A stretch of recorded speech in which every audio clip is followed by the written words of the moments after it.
Oke. Assalamualaikum warahmatullahi wabarakatuh.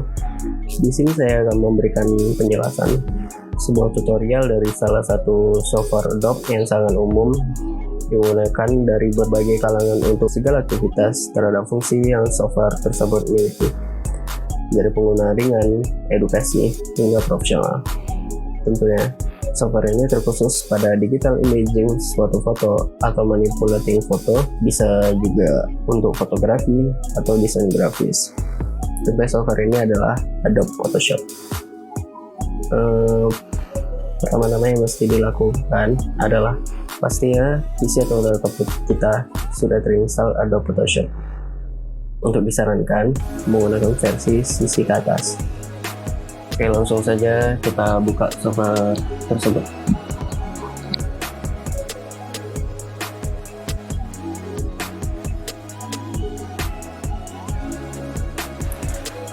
Oke, setelah kita sudah membuka software tersebut, sehingga muncul halaman atau workspace awal yang dimana kita dapat membuat dokumen baru di sini. Atau dapat dilakukan dengan Ctrl N, tergantung dari preferensi kalian mana yang lebih cepat ya. Di atas ini udah terdapat beberapa template yang sudah disediakan oleh software ya. Ada foto, print, art, web, mobile, film, and video. Tergantung kalian kebutuhannya apa gitu. Di sini saya akan menggunakan A4 dari print. Dan di sebelah kanan sini ada ukurannya, terus orientasinya mau portrait atau landscape. Langsung saja kita klik. Oh ya, sebelum kita lanjut, pastikan workspace kalian dalam kondisi essential atau default bawaan awal software ya. Sebelum kita masuk pada penjelasan masing-masing tools yang terdapat di Adobe Photoshop ini, saya akan menjelaskan dari beberapa toolbar yang ada di sebelah kanan ini, yang merupakan bagian dari workspace default software ini. Yang pertama, di sini terdapat color atau swatches yang memudahkan kita untuk pemilihan warna.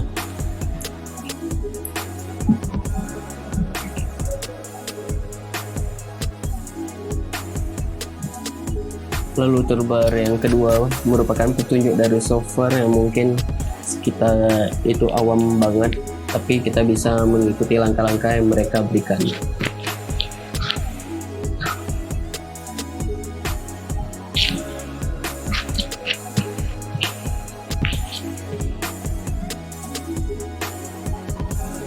Oke, lanjut ya. Di bawahnya terdapat layer, channel, dan pad. Di sini kita akan fokus pada layernya, karena layer tersebut merupakan elemen sangat penting dari pengerjaan kita.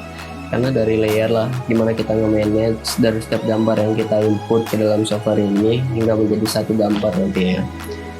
Di sini ada create new layer, bisa kita lihat ya. Lalu kita bisa men-turn off dan layer tersebut atau turn on. Lalu kita bisa nge-grouping juga. Tujuan dari grouping ini adalah gimana pengerjaan kita itu dapat tertata lebih baik gitu. Jadi kita untuk memilih layer yang kita pakai nanti itu lebih tersusun rapi. Untuk mencoba toolsnya, kita drag dulu gambar dari luar ke dalam software ini. Tapi jangan langsung drag ke dalam gambar kerja ya. Letakin di sampingnya hingga terdapat dua dokumen.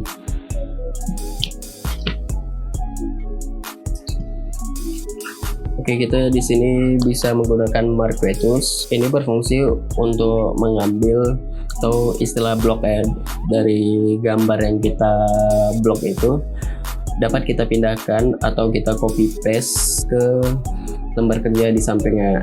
Setelah kita copy, langsung kita resize sesuai kebutuhan kita aja ya.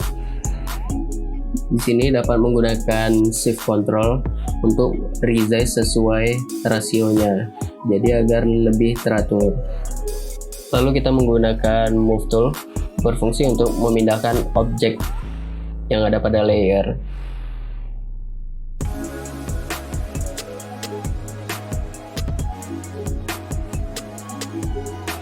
Lalu kita kembali menggunakan Marquee Tools. Ini dapat berupa rectangle, ellipse, single row, atau single column. Di sini akan mencoba ellipse seperti ada yang pada layar ya. Kalau kita penggunaan Marquee Tools dari ellipse. Kemudian lanjut pada rectangle. Jadi udah tahu fungsi Marquee Tools ini seperti apa ya. Lanjut kita ke zoom di bawah ya. Di zoom ini tentunya untuk memperbesar, memperkecil gambar kerja kita. Jadi kita bisa ngelihat setiap detail ya gambarnya.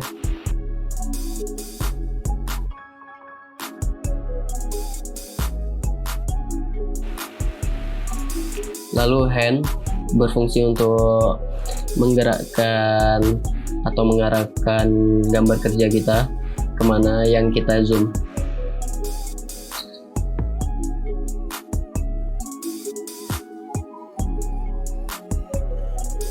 Lalu kita zoom out lagi. Di sini kita bisa menggunakan kontrol tambah atau kontrol kurang untuk memperbesar, memperkecilkan gambar kerja kita ya.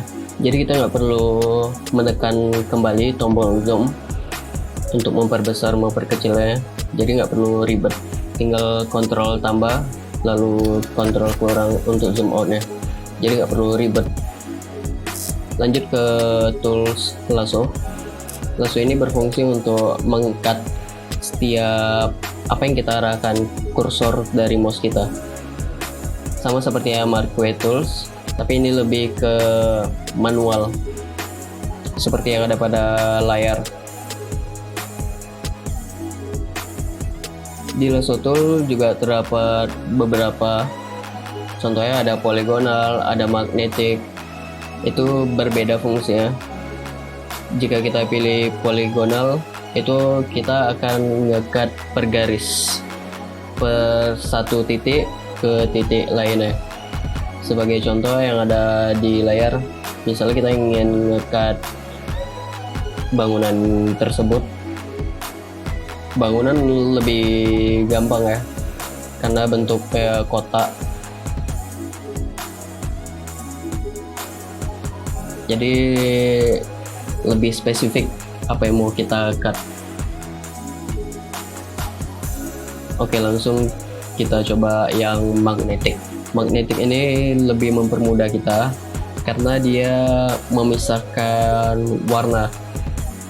Jadi processingnya itu lebih gampang. Apa yang mau kita cut, lihat pada gambar. Jadi sisi putih dari atau sisi langit dari bangunan tersebut langsung di-cut.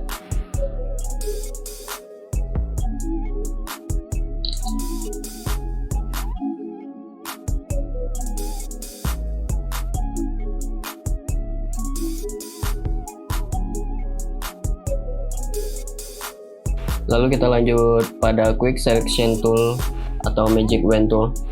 Berfungsi untuk menselect suatu objek berdasarkan warna terbanyak, atau biasanya digunakan untuk menghilangkan background pada foto.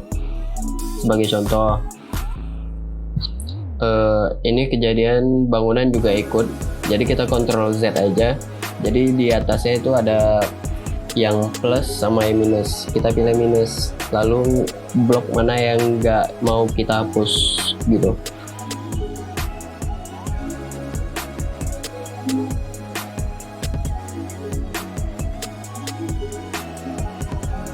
Oke, di sini kita udah menghapus backgroundnya. Ini bisa kita lakukan juga menggunakan Magic Wand. Kejadiannya ini Magic Wand terlalu over ya, karena bangunannya juga warna putih. Jadi solusinya kita menggunakan Quick Selection Tool yang minus, yang negatif. Jadi kita blok bangunannya itu agar tidak terhapus.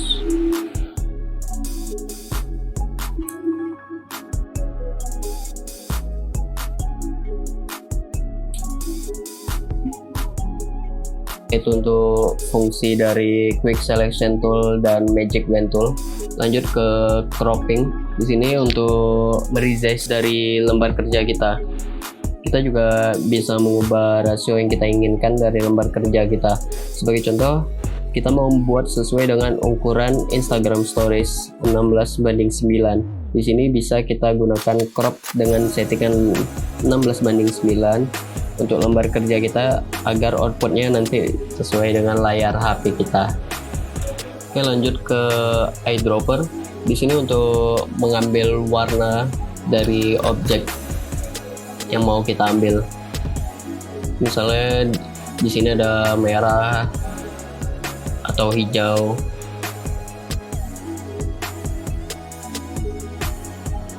Oke, jadi di swatches udah terrecord ya mana warna-warna apa saja yang udah kita pilih gitu. Jadi kita bisa menggunakannya kembali. Oke, lanjut kita ke brush tool. Di sini terdapat pencil tool juga. Brush tool ini berfungsi untuk menggambar menggunakan beberapa brush set yang sudah tersedia dari software ini. Kita dapat juga impor dari beberapa brush dari luar. Yang pasti intinya fungsi dari tools ini untuk menggambar, terserah menggambar apa.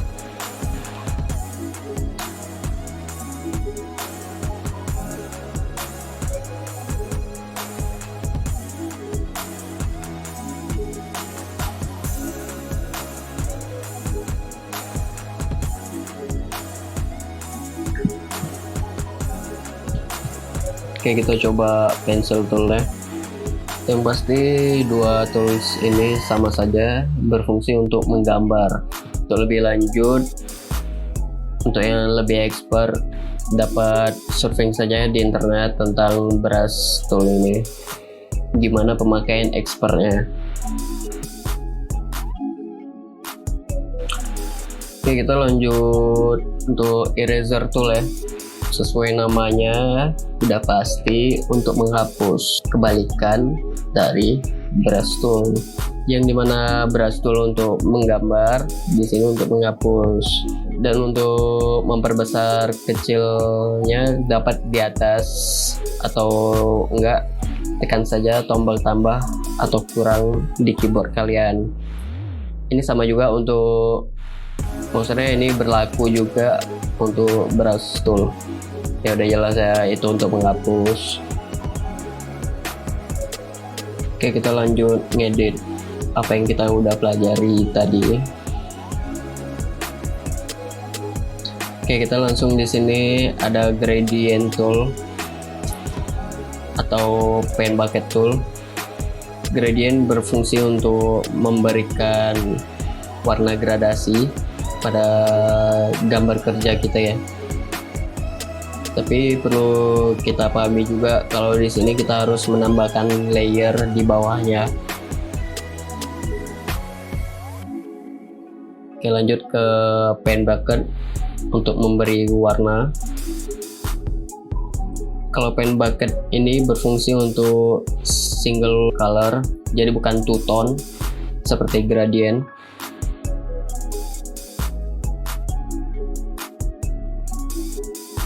Oke, lanjut kita penambahan teks. Oke, di situ di atas sudah ada settingannya. Lalu tinggal klik aja seberapa besar fontnya, juga kita harus kita atur pewarnaannya apa. Kalau misalnya fontnya kekecilan, bisa kita besarkan. Oke. Lalu kita tinggal move aja.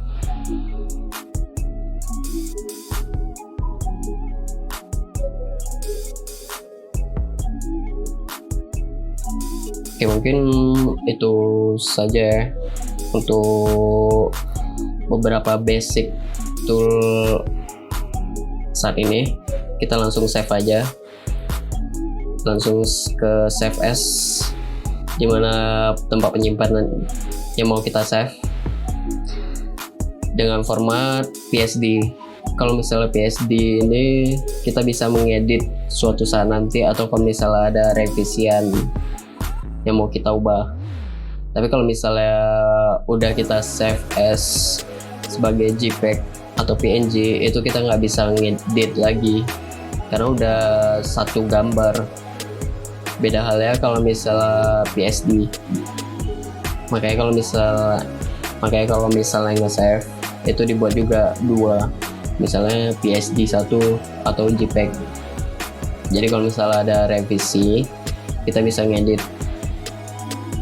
atau kalau mau buka file PSD tersebut tinggal Ctrl O atau buka langsung dari foldernya juga bisa. Ya untuk basic awal ya mungkin pada bisa lah ya.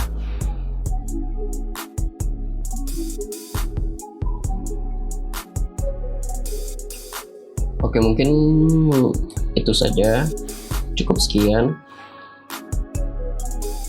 Untuk nextnya kita mungkin yang lebih agak naik level itu di bagian imaging foto, atau nextnya lagi kita ke bagian shaping.